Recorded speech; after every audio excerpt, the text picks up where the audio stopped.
Você já parou para pensar quantas plantas nativas da sua região tem em seu jardim e nos jardins do seu bairro?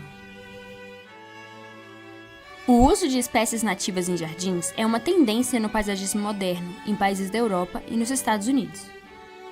Jardins naturalistas assumem funções importantes, aumentando a biodiversidade no ambiente urbano, ajudando a amenizar os impactos da crescente urbanização, aproximando a população da flora local e aumentando o conhecimento popular, especialmente para as espécies historicamente pouco apreciadas, como as gramíneas. Espécies nativas têm potencial para diminuir gastos de tempo e dinheiro em manutenção de jardins. Isso porque, em locais com sazonalidade de chuvas e longos períodos de estiagem, como a região do Cerrado, as espécies são adaptadas à seca, tendo menor necessidade por água nessa estação, mantendo sua estrutura mais seca ou, por vezes, com a parte aérea já morta, mas sem perder seu apelo paisagístico.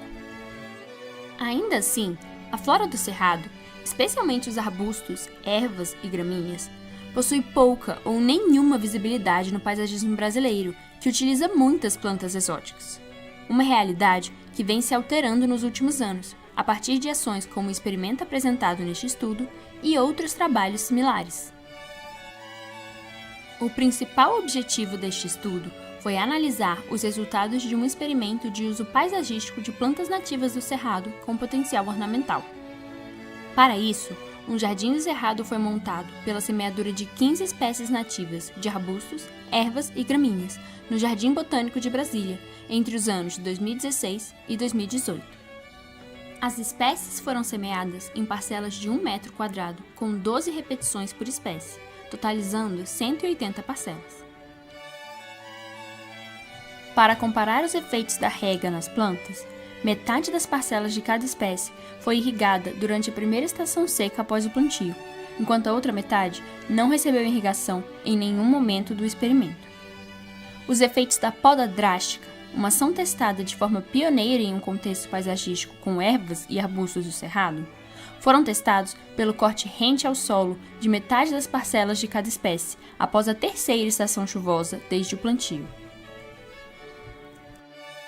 A resposta das espécies aos tratamentos foi analisada pela amostragem de dados de cobertura do solo, altura, presença de estruturas reprodutivas, número de fustes ou ramos e área de copa. Todos os parâmetros analisados no experimento de irrigação apresentaram resultados semelhantes nas parcelas irrigadas e não irrigadas para as espécies lenhosas.